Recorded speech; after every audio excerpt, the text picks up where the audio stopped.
How Point Loma Nazarene is handling an increase in coronavirus cases on campus. Weeks ahead of the election, rideshare drivers making their voices heard. What supporters and opponents are saying about Prop 22. And a local teacher getting a massive boost to help her on her quest to teach students trades. And the surprise that came along with that. ABC 10 News at 11 starts now. ABC 10 News at 11 starts now. Welcome, you guys. I'm Virginia Cha. So the debate continues over Prop 22, which would categorize rideshare drivers as independent workers as opposed to company employees, which AB 5 requires right now. ABC 10 News reporter Marie Cornell shows us how both sides of Prop 22 are working to get their messages across. As we are weeks away from Election Day, those who do not support Prop 22 are jumping into their vehicles, participating in a caravan that is headed to San Francisco, raising their concerns about this proposition. They made a lot of noise as they pulled out of this downtown San Diego parking lot, hoping to make their voices heard about why they're against Prop 22. Among this crowd made up of local elected officials to construction workers and many rideshare drivers is Tonya Esval, who has been an Uber driver for 4 years. She says if Prop 22 passes, overturning AB 5, she'll lose income and benefits that are currently protected under state law, and instead be left to rely on what rideshare companies say they'll provide. A lot of the time we spend driving a passenger maybe to a remote area, and we have to get back to where we live or get back to where there's people, and we don't get paid for that time, and none of the benefits go towards that time either. Prop 22, which is heavily funded by companies like Uber and Lyft, would consider app-based drivers as independent contractors. Al Porsche supports it. If this passes, he says he'll be able to control who he works for how long, and where. Times are great right now. I've been driving all this year. I switched over from transporting people to delivering food or meals and groceries. And then May June timeframe, 2020, I got a notification from Lyft and Uber saying, hey, turn your app back on, and I started transporting people again.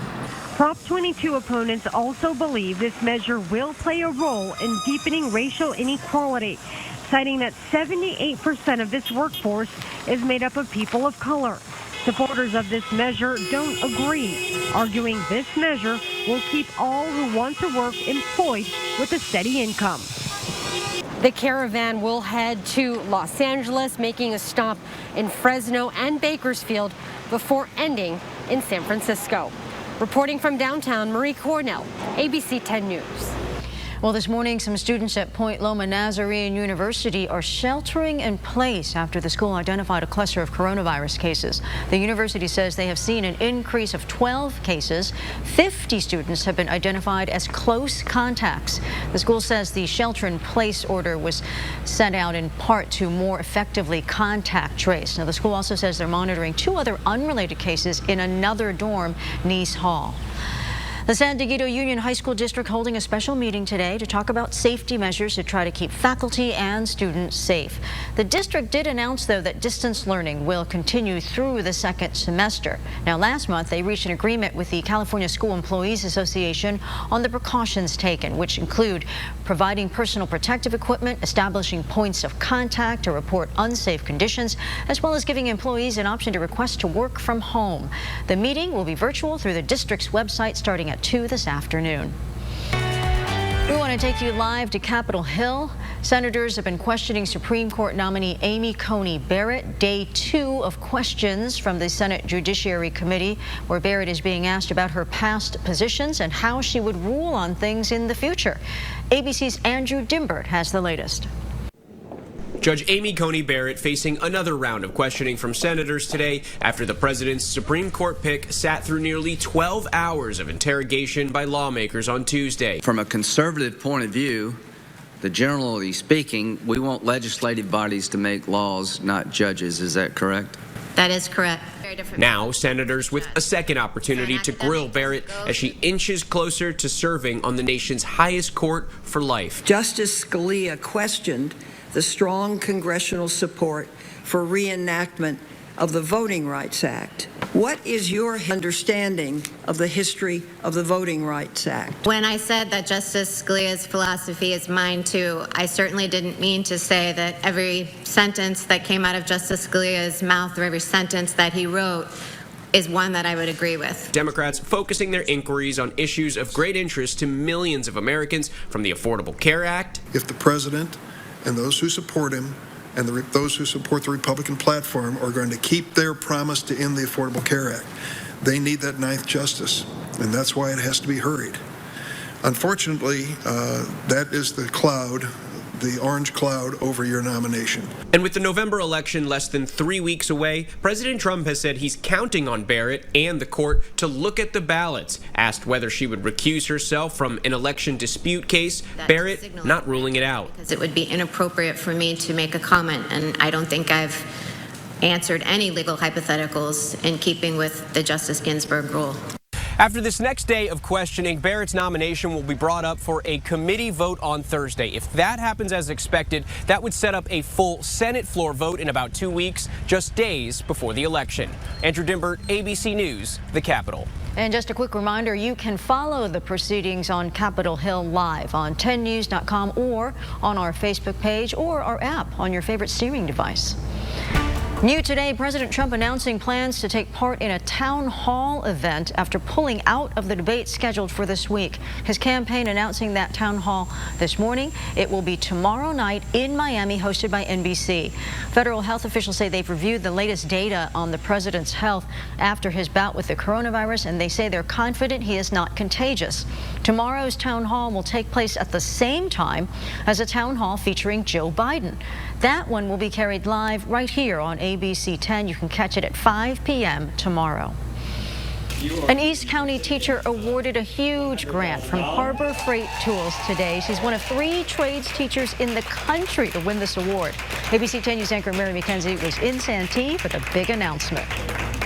This announcement was kept a surprise for the West Hills High School teacher here in her trade shop this morning. You are the recipient of $100,000. $100,000 and the chance for a teacher to feel like a bit of a rock star. Catherine Worley has been on the faculty at West Hills High School teaching trades for more than 30 years. She's applied for the Harbor Freight Tools for Schools grant for the last 4.